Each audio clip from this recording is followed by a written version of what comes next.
마태복음 25장 14절에서 30절까지 말씀입니다.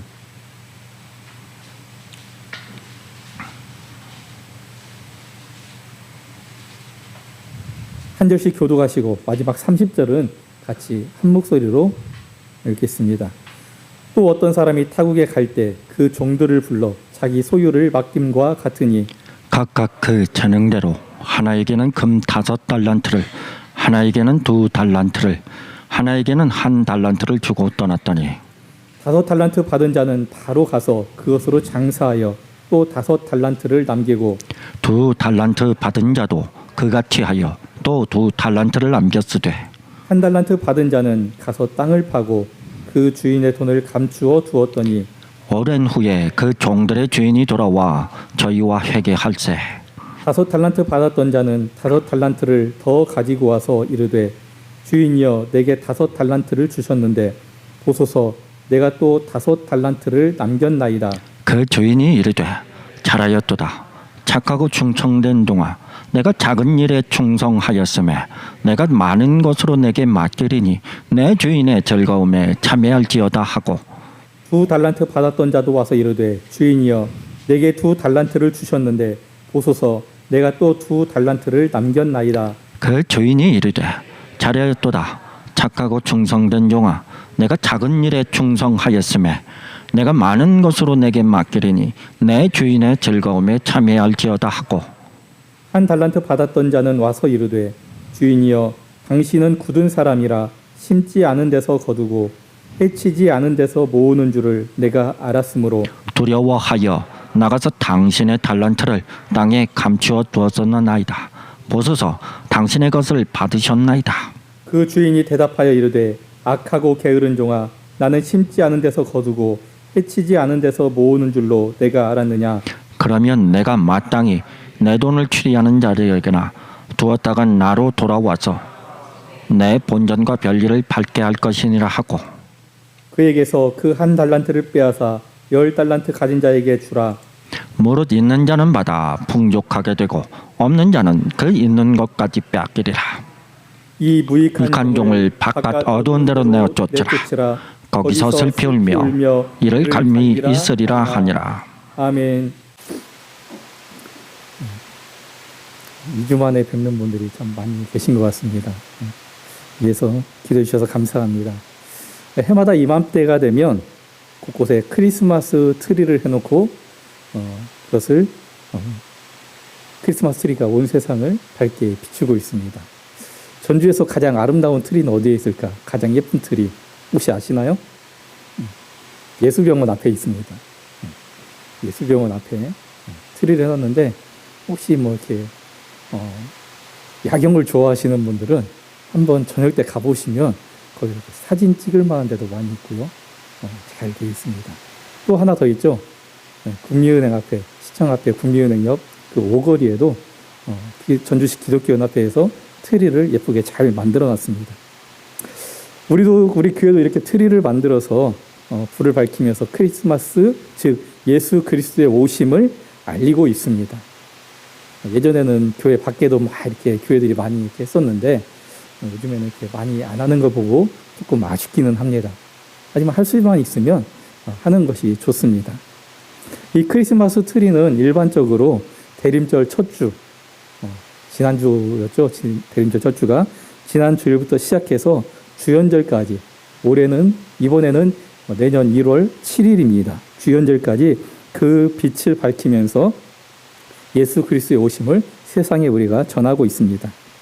근데 여러분 이 트리를 보시면서 여러분들은 어떤 생각을 하십니까? 트리를 어떤 의미로 받아들이고 있습니까?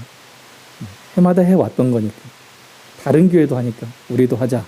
혹시 이런 마음으로 보고 있지는 않습니까? 이 크리스마스 트리는 유럽에서 시작했습니다. 성 보니파우스트라고 하는 그 성직자가 시작했다라고 말하는 사람도 있고요.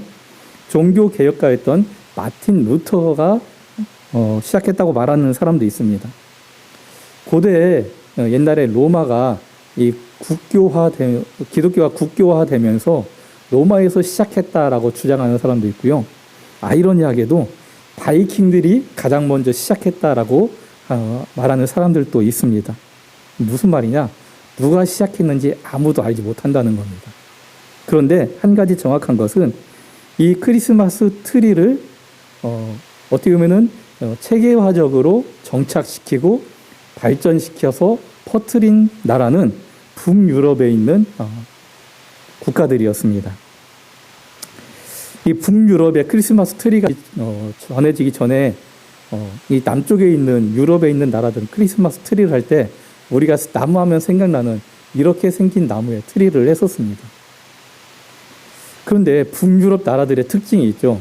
12월에 북유럽에서 이렇게 생긴 나무를 찾기는 굉장히 어렵습니다. 찾을 수가 없습니다. 이렇게 잎이 화렵수이고 열매가 맺혀 있는 나무는 북유럽에서 12월에 찾기는 불가능합니다. 그래서 어쩔 수 없이 푸르게 보이고 주변에서 쉽게 구할 수 있는 이 잣나무에 트리를 하기 시작했습니다. 그리고 이 트리에 이제 장식을 합니다. 지금은 우리가 보면 알겠지만 굉장히 많은 것이 달려있죠. 메리 크리스마스 하는 영어 글귀도 달려있고, 조그맣지만 선물 포장하는 것도 달려있고, 이런 것들이 달려있습니다. 그런데 트리가 처음 시작될 때에는 빨간 과일만 달아 놓았습니다. 이 빨간 과일은 무엇일까요? 바로 선악과입니다. 선악과를 상징하는 빨간 과일을 달아놓음으로써 그 과일을 볼 때마다 사람들이 예수 그리스도가 왜 이 땅에, 이 세상에 오셨는지 생각하게 하는 게 크리스마스 트리였습니다. 그래서 내가 죄를 멀리하고 이제 죄를 짓지 않고 하나님께서 원하시는 삶을 살아야 되겠다. 크리스마스 트리를 볼 때마다 사람들은 이러한 생각을 하면서 살게 되었습니다. 우리도 달려있죠? 빨간 과일. 과일이 어디 있어 하고 보시는데 저기 밑에 달려있는 빨간 볼입니다. 저 빨간 볼이 선악과를 상징하기 위해서 만들어 놓은 겁니다. 시대가 흐르면서 은색 볼도 달아놓고 금색 볼도 달아놓고 이렇게 변형이 된 겁니다. 그래서 여러분들은 이 크리스마스 트리에 있는 빨간 볼을 볼 때마다 뭘 생각하셔야 된다고요? 선악과.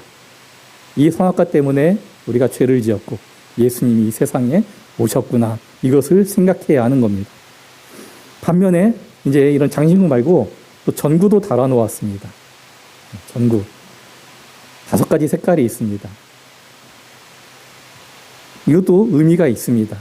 단지 이 전구를 만드는 회사에서 그 업자들이 5가지 색깔을 만들었기 때문에 우리가 사용하는 게 아니고 우리가 필요해서 그 업자들에게 주문해서 이렇게 생산이 되는 겁니다. 흰색은 무엇을 상징하느냐?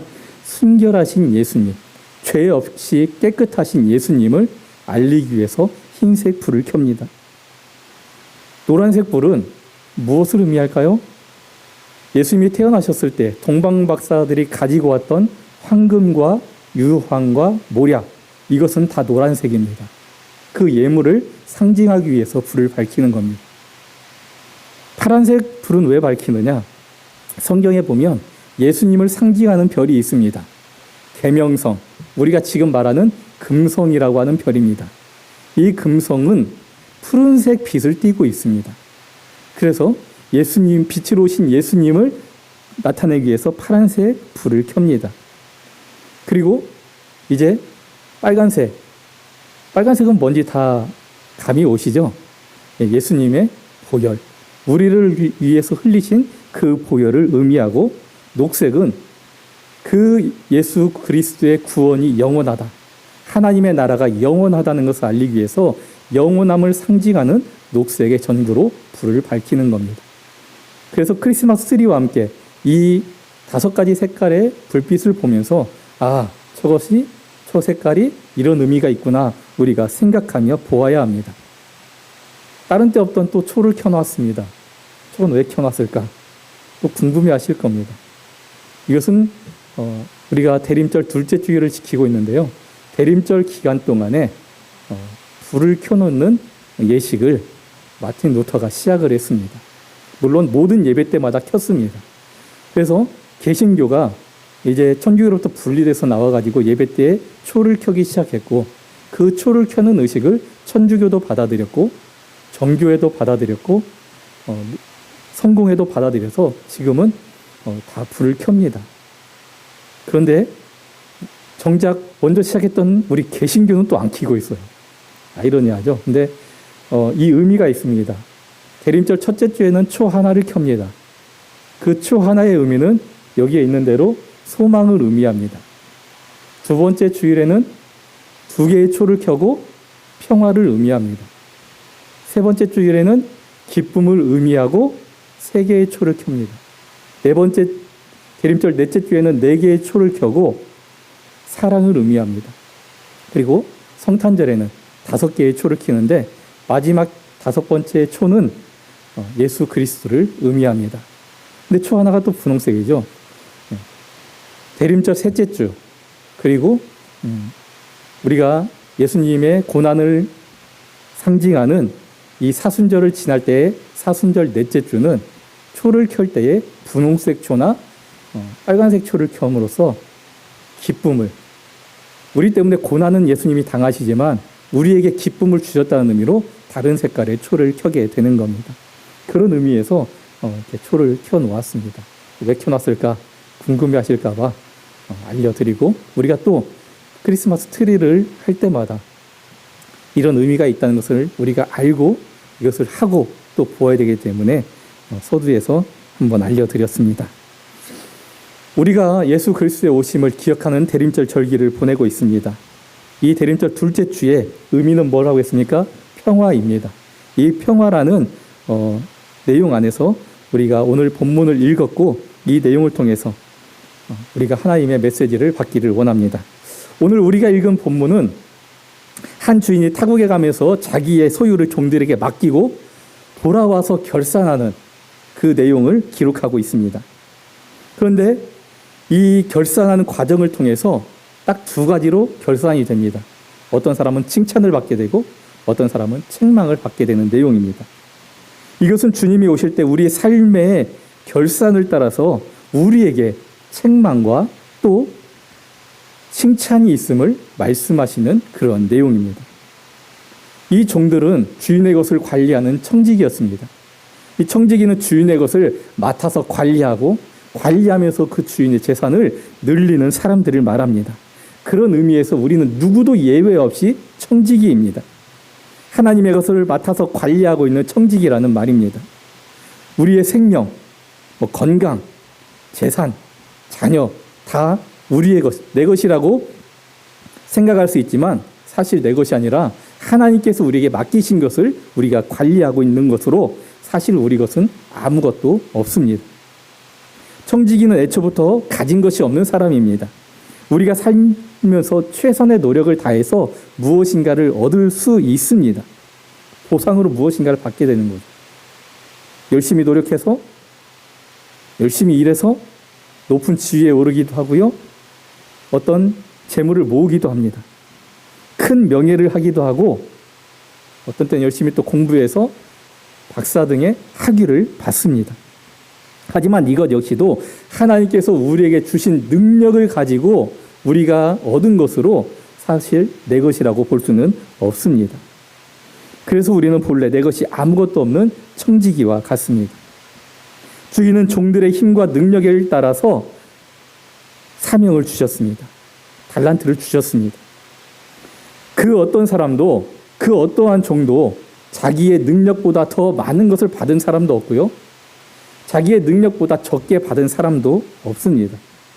하나님은 각자의 그릇과 능력대로 달란트를 주셨습니다.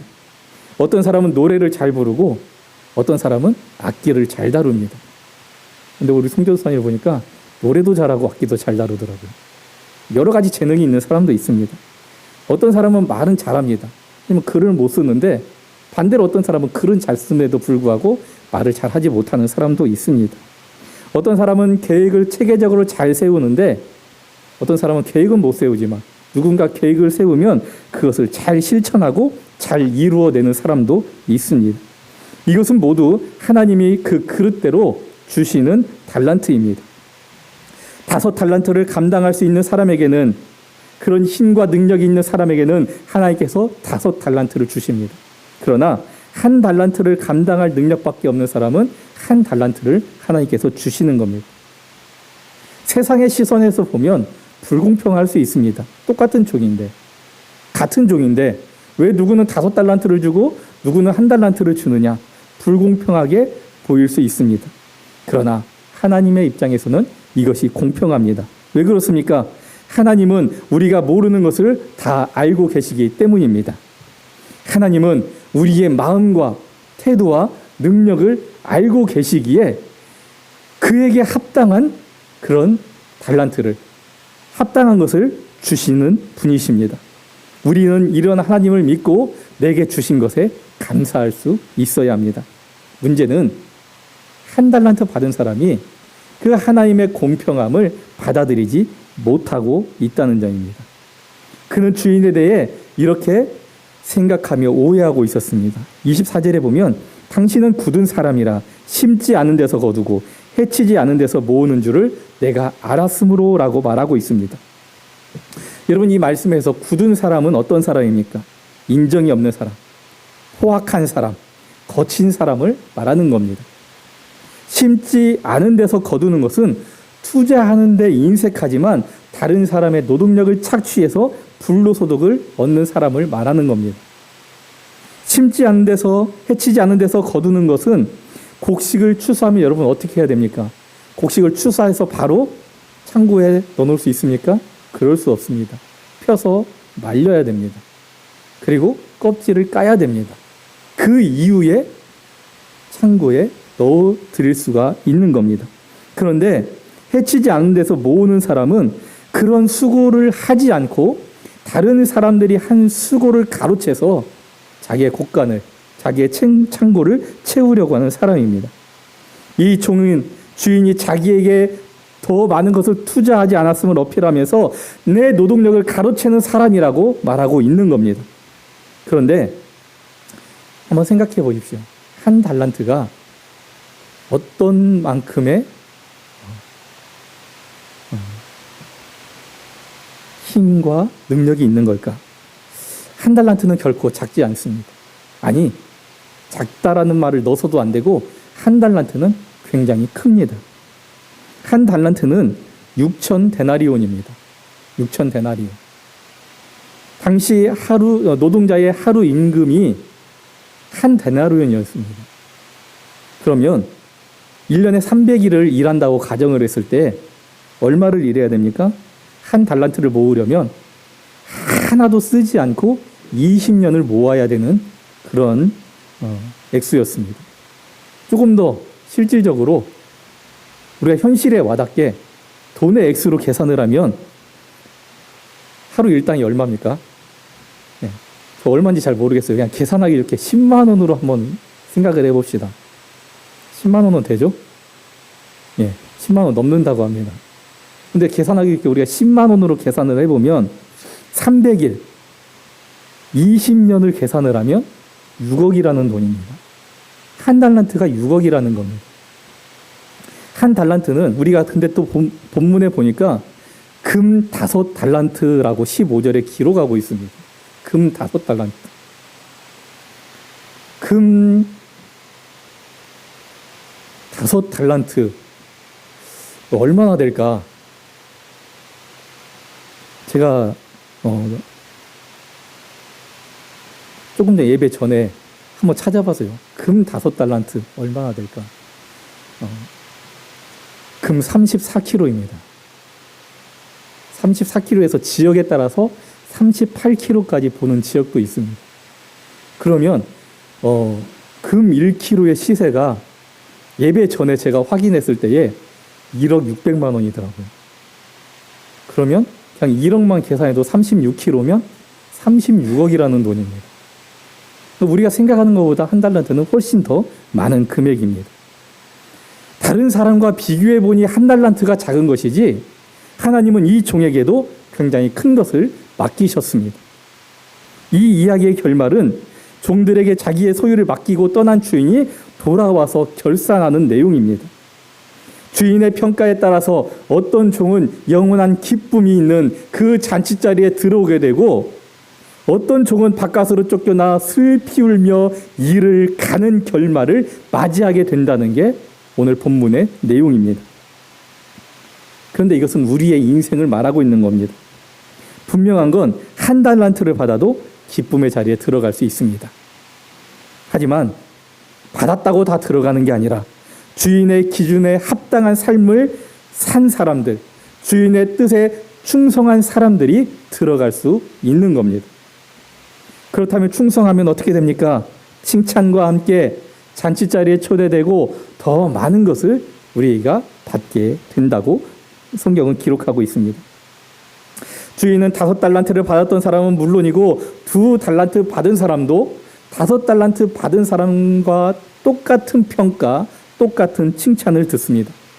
본문의 21절은 5달란트 받은 사람을 칭찬하는 주인의 말이고 23절은 2달란트 받은 자를 칭찬하는 주인의 말입니다. 그런데 그 내용을 보면 토시 하나 틀리지 않고 똑같습니다.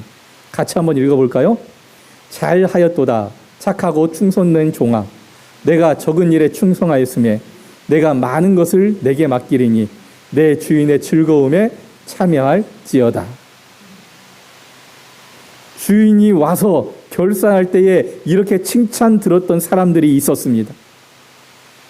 우리 인생이 끝나고 우리가 주님 앞에 서는 그날에 여러분도 이 5달란트, 2달란트 받은 자와 똑같은 칭찬을 하나님께 듣는 거룩한 성도들이 되기를 원합니다. 반대로 충성하지 않은 자의 주인은 뭐라고 말하고 있습니까? 악하고 게으르다 말하고 있습니다. 이것은 결과적으로 악하고 게으른 사람이 아니라 이 종이 원래 악하고 게으른 자였음을 주인은 알고 있었습니다. 그래서 1달란트밖에 맡길 수 없었고 이 종은 그 마지막 기회마저 살리지 못하고 버림받게 되는, 바깥 어두운 데로 쫓겨나게 되는 그런 결말을 맞이하게 됩니다. 주인은 이들이 받은 것에 주목하지 않고 이 받았던 것을 어떻게 사용했느냐를 보고 있기 때문에 그렇습니다. 이것은 우리에게 있어서 매우 중요합니다. 주님께서 여러분에게 주신 것이 있습니까? 여러분은 주님께 무엇을 받았습니까? 받은 것이 있다면 우리가 주님께 받은 그 모든 것을 주님의 뜻대로 사용해야 합니다. 우리가 주님께서 주신 그것을 가지고 주님을 위해서 사용해야 합니다. 이것이 우리를 향하신 하나님의 뜻입니다. 우리에게 원하시는 것이 아무리 작아도 그 작은 일에 충성하면 하나님은 그것으로 기뻐하시고 큰 것을 맡기시는 것이 하나님의 계획이고 하나님의 순리입니다. 더군다나 하나님은 우리를 비교하여 평가하지 않으십니다. 제가 군대 가기 전에 대학교 다닐 때에는요, 절대평가였습니다.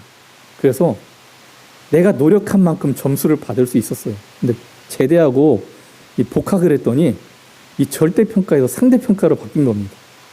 그래서 A는 몇 명이고 A는 몇 프로고 B는 몇 프로고 이게 다 나눠져 있는 거예요. 그래서 내가 아무리 잘해도 A를 받을 수 없는 사람이 있었습니다.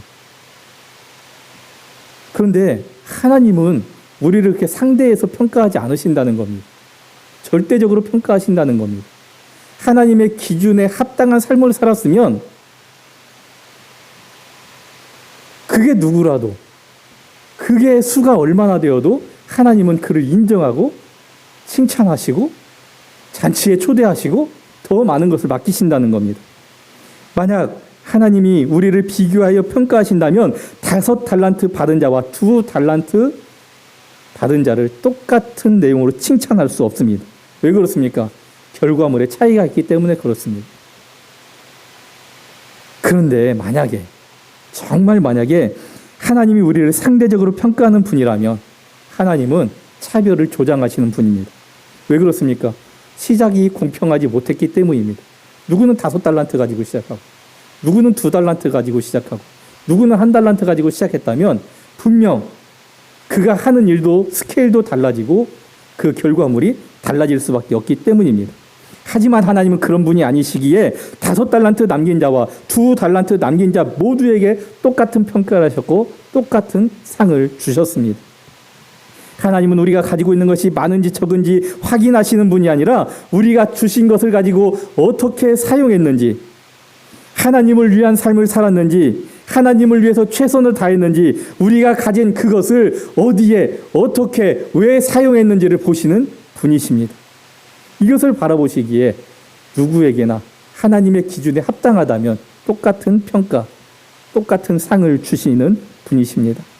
내가 받은 능력이 5달란트만큼이면 더 좋겠지만 2달란트, 아니 1달란트 받은 자라 할지라도 그것을 주님께서 원하시는 곳에 주님을 위하여 사용했다면 하나님은 그것으로 기뻐하십니다. 그런데 만약 우리가 하나님께 받은 그것을 하나님을 위해서 사용하지 않는다면 그것은 곧 사라져버리고 맙니다. 마치 우리에게 주어진 시간처럼 사라져버린다는 겁니다. 모든 사람은 하루에 86,400초라는 똑같은 시간을 받습니다. 그 시간은 돈으로 살 수 없는 아주 소중한 것입니다. 그런데 그 시간을 소중히 좋은 곳에 잘 활용하지 못하면 남은 시간을, 그 잘 활용했던 못한 시간을 다음에 다시 쓸 수 있을까요? 그럴 수 없습니다. 사라지고 만다는 겁니다. 그래서 하나님은 우리에게 주신 시간까지도 하나님을 위해서 사용하기를 원하십니다. 현대인들은 너무나 바빠요. 얼마나 바쁜지 교회에 나오지 못한 분들에게 전화를 하면 무슨 일이 있어서 못 갔어요. 무슨 일이 있었어요. 다 일이 있습니다. 바빠서 예배드리지 못하는 분들이 참 많습니다. 하지만 시간이 없는데도 예배를 드리며 주님을 찾아 나오면 하나님께서 반드시 은혜를 베풀어 주십니다.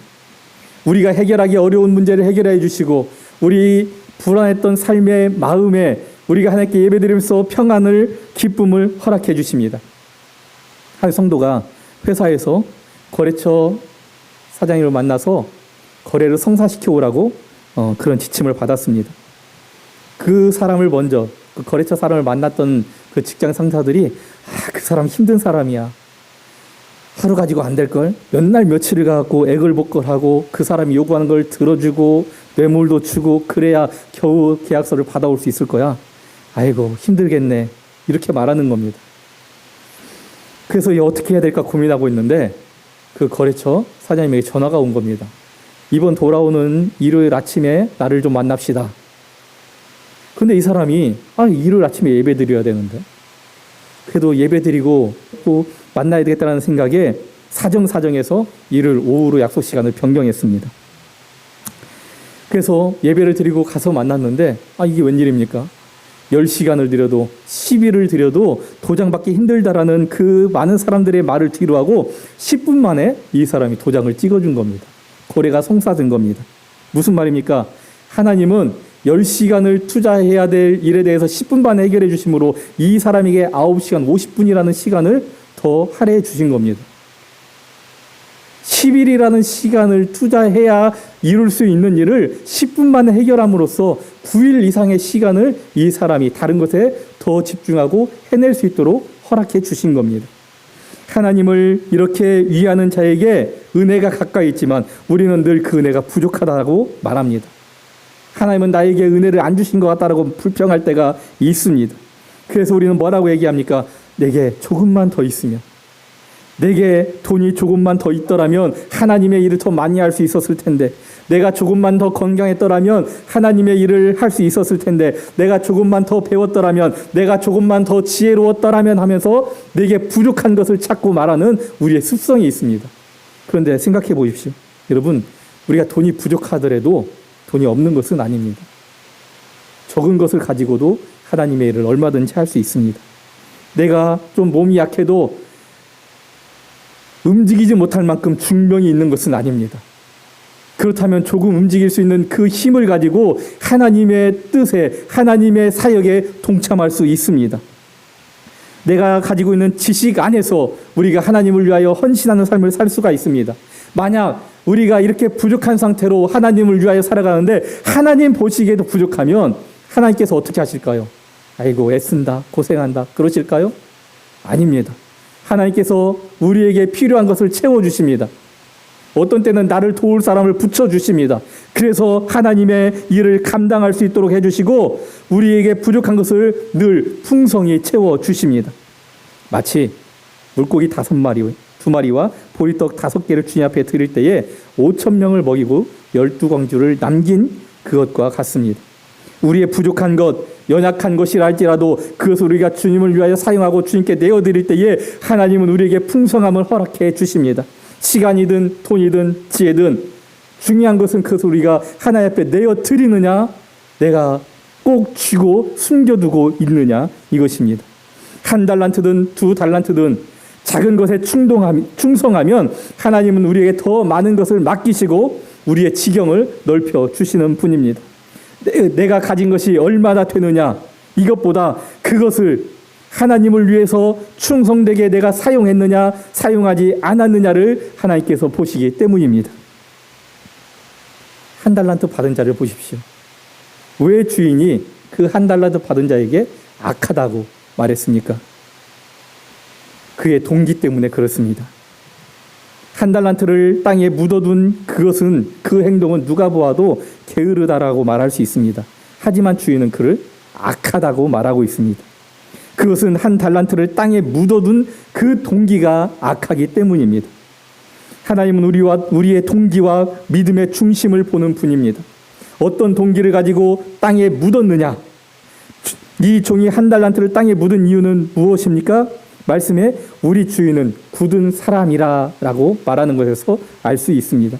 쉽게 말하면 우리 주인은 잔인하다, 독하다, 수전도 같은 사람이다, 폭군이라고 여겼다는 겁니다.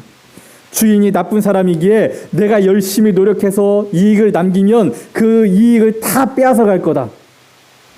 내가 주인을 위해서 일하다가 혹시라도 그 본전마저 잃게 되면 우리 주인의 징계를 내가 피해갈 수 없을 것이다. 큰 욕을 당할지 모른다는 생각에 이 종은 자기를 방어하기 위해서 이 달란트를 땅에 묻어두게 되었습니다. 1달란트 받은 종은 주인을 위해서가 아니라 자신을 위한 삶을 살아왔다는 겁니다. 그런데 우리는 어떻습니까? 하나님을 위하고 하나님께 영광 돌리는 삶을 살고 있습니까? 아니면 자신을 드러내고 나를 위한 삶을 살고 있습니까? 쉽게 말하면 자기를 위해 사는 사람은 1달란트 받은 자와 같습니다. 결국 이런 사람은 천국에 들어가지 못하고 슬피 울며 이를 갈미 있으리라고 오늘 본문은 우리에게 경고하고 있습니다. 얼마나 많이 받았느냐, 얼마나 조금 받았느냐, 이거보다 중요한 것은 내가 받은 것들, 즉 은사와 재능과 돈과 명예와 권세와 지위와 이 모든 것들을 이용해서 자신을 위해 산 사람은 불행히도 하나님 나라에 들어가지 못한다라고 말씀하고 있습니다. 왜 그렇습니까? 하나님께서 보시기에 악하기 때문입니다. 그렇다면 천국에 가는 사람은 어떤 사람입니까? 하나님을 위해서, 하나님의 뜻대로, 하나님을 위해 최선을 다하는 삶을 사는 사람들입니다. 만약 실패를 해도 하나님 중심으로 하나님의 뜻을 이루기 위해서 도전하고 노력하다 실패했다면 하나님은 그것으로 좋게 하십니다. 그 충성한 마음을 보십니다. 주님이 맡긴 사명을 이루려고 시도하고 노력했기 때문입니다. 그러므로 우리는 오늘 당장 예수님이 오신다면 악하다고 평가받아 쫓겨나 슬피 울며 이를 갈 사람이 내가 아닌지, 내 삶이 그러지는 않았는지 살피며 늘 깨어 있어야 합니다. 우리는 주님께서 맡기신 일에 충성함으로 주님께 칭찬받고 더 많은 것을 받는 사람, 주님의 기쁨에 동참하는 사람이 될 수 있어야 합니다. 우리는 누구나 다 살면서 실패할 수 있습니다. 하지만 실패가 두려워 그 일에 대해서 시도조차 하지 않는 사람은, 하나님의 영광을 살기 위해 노력조차 하지 않는 사람은 하나님 보시기에 합당하지 않은 사람입니다. 세상이 우리를 볼 때 우리가 아무리 많은 실패를 해도, 우리가 감당하기 어렵고 수습하기에는 너무 큰 실수를 범했을지라도 우리가 하나님 안에 있고 우리가 하나님을 믿는 한 우리는 실패자가 아닙니다.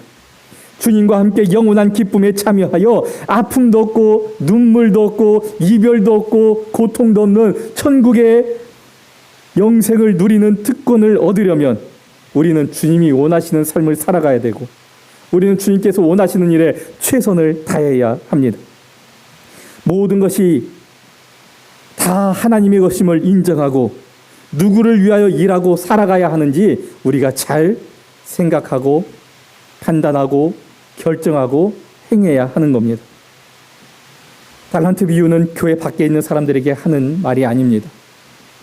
주인이 자기와 함께 있는 자기 집에 있는 종들에게 하신 달란트를 주었던 것처럼 하나님은 이 내용을 통해서 천국에 들어가기 원해서 교회 안에 있는 사람들, 내가 하나님을 믿는 사람이다 라고 말하는 사람들에게 하시는 말씀입니다. 천국에 들어가는 건 예수 그리스도를 믿음으로 들어갑니다. 그것은 변하지 않는 사실입니다. 예수 그리스도 외에는 우리가 천국에 갈 길이 없습니다. 하지만 예수님으로 말미암아 천국에 가는 사람들의 특징이 있습니다. 그 이들의 특징은 모든 것이 주님께로부터 왔음을 인정하고 오직 하나님의 뜻 앞에 순종한다는 겁니다. 그 하나님의 뜻을 이루기 위하여 최선을 다하여 살아간다는 겁니다. 하나님은 그런 자를 기뻐하시고 하나님은 그런 자에게 은혜를 베풀어 주십니다. 한 주인이 종들을 불러 각자의 능력대로 달란트를 주셨듯이 하나님께서는 우리에게도 각자 알맞은 재능을 주셨습니다. 이 재능은 사람에 따라 다양합니다. 아까도 말씀드렸듯이 찬양하는 사람, 악기를 잘 다루는 사람, 말을 잘하는 사람, 글을 잘 쓰는 사람 다 다릅니다. 그러나 이 재능을 받은 자는 감사함으로 하나님께 영광을 돌려야 합니다. 또 하나님의 영광을 위해 그 재능을 잘 활용하고 사용해야 합니다. 결코 나를 위해서 내 욕심을, 내 만족을 구하기 위해서 사용해서는 안 됩니다. 왜 그렇습니까? 내게 주신 이 달란트, 이 재능의 주인이 바로 하나님이시기 때문에 그렇습니다. 그리고 하나님은 우리에게 주신 달란트에 대해 반드시 결산하십니다. 그 결과는 슬픔과 기쁨, 분명히 둘 중에 하나입니다. 지금 우리가 어떤 일을 하든지 하나님께서 주신 능력을 소중히 여기고 지금 주어진 위치에서 내가 하나님을 위하여 최선을 다한다면 분명히 주님께서 원하시는 아름다운 열매, 결실한 열매가 우리 삶에 맺어질 수 있습니다. 한 교회에 집사님이 계셨습니다. 집사 직분을 받았는데 집사 직분을 받는 자기를 보니까 기도도 못하고 그런다고 사람들이 봉사하자고 해서 왔는데 봉사할 만한 능력도 안 되는 거예요. 재능이 별로 없기 때문에. 전기도 못 만지고 어떤 디자인도 못하고 아무리 봐도 자기가 잘할 수 있는 게 없는 겁니다. 사람들이 운동하자고 불러서 나갔는데 운동도 못하니까 그냥 옆에서 응원만 하고 있어야 되고 또 숫기도 없어서 다른 사람들이 먼저 말도 못 거는 자기 자신을 보면서 나는 잘하는 게 뭘까 고민하고 있었습니다. 그런데 목사님이 보시기에 그 집사님이 잘하는 게 하나 있었습니다. 크지 않은 교회이기 때문에 목사님이 그 집사님을 불러서 말합니다. 우리 교회에 지휘자가 없으니 집사님이 노래를 잘하니까 지휘를 한번 해보십시오. 집사님이 목사님의 그 말을 듣고 당황했지만 얼떨결에 허락하고 말았습니다. 그런데 이렇게 된 것도 하나님의 뜻이라 여기고 잘 해낼 수 있도록 하나님 앞에 기도하기 시작했습니다. 기도도 잘하지 못하는 분이었으니까 하나님 도와주세요. 나 좀 어떻게 잘할 수 있도록 지혜도 주시고 능력도 주세요. 이렇게 간단한 기도부터 시작했습니다. 그리고 이 지휘를 잘 해보려고 밖에 나가서 지휘를 배우기 시작했습니다. 그런데 어느 날 지휘하는 자기 모습을 보니까 자기가 생각한 것보다 더 멋지게 잘하고 있는 것처럼 보였습니다. 찬양대원들과 말을 어쩔 수 없이 이렇게 하다 보니까 집사님 여기는 좀 이렇게 해주세요. 여기는 이렇게 해야 됩니다. 이렇게 말을 하다 보니까 숫기가 없어서 다른 사람이 말도 못 걸었는데 어느 순간 사람들에게 먼저 가서 인사도 하고 말을 거는 자기의 모습을 발견하게 되면서 힘들어하고 곤란함을 겪고 낙심해 있는 사람들을 먼저 찾아가서 위로해주고 격려하는 자기 모습을 보게 된 겁니다. 이것은 자기가 받은 것, 그 찬양의 달란트, 그 재능 하나 때문에 기도에도 꽃이 맺히고 또 지휘에도 꽃이 맺히고 또 다른 사람들을 격려하고 위로하는 것에도 꽃이 맺혀서 결국은 결실하게 되는 그런 삶의 아름다운 모습이었습니다. 내가 받은 것 하나밖에 없다 할지라도 그것을 주님을 위해서 활용해 보려고 노력하십시오. 그러면 주님께서 분명히 또 다른 열매를 맺게 도와주십니다. 지금은 주님 오심을 기다리는 대림절 기간입니다. 여러분들이 이 대림절 기간을 어떠한 마음으로 보내고 계십니까? 세상의 삶이 바빠서 지금 대림절 기간이었어? 그럼 이제 곧 성탄절이네? 이렇게 생각하고 있지는 않으십니까? 여러분 5달란트 받은 자는 주인의 뜻대로 최선을 다해 노력하고 헌신했습니다. 그는 또 5달란트라는 좋은 결과물을 남겼습니다. 2달란트 받은 자도 그랬습니다. 하지만 1달란트 받은 자는 노력도 하지 않았고 시도조차 하지 않았습니다. 그런데 생각해 보십시오. 이들은 분명히 주인이 언젠가 돌아올 것이라는 것을 알고 있었습니다. 좋던 싫던 하루하루가 지날 때마다 주인이 오는 날은 가까워지고 있었습니다. 주인이 돌아오면 분명히 결산을 할 텐데 이들은 어떤 마음으로 주인이 오는 것을 기다리고 있었을까요? 주님을 기다리는 우리가 하나님을 위한 삶을 살고 있다면, 그래서 작은 열매라도 하나씩 우리가 맺어가고 있다면 우리는 기쁘게 주님 오심을 기대하고 기다릴 수 있을 겁니다. 하지만 주님을 위한 삶을 살지 못하고 내 믿음조차 지키지 못해 세상 풍파에 흔들리고 있다면 언제 주님이 오실지 몰라 늘 불안한 마음으로 우리는 하루하루를 보낼 수밖에 없지 않을까요? 분명한 건 주님이 오실 날이 하루하루 다가오고 있다는 겁니다. 우리 주님은 우리가 하나님의 말씀을 따르고 실천하는 삶을 살아서 주님 오심을 기쁘게 기다릴 수 있는 거룩한 하나님의 백성, 성도가 되기를 원하고 계십니다. 이 하나님의 뜻에 우리의 삶으로 응답하는 우리 모두가 되기를 원합니다. 기도하겠습니다. 참 좋으신 아버지 하나님, 오늘도 우리와 함께 하시옵소서.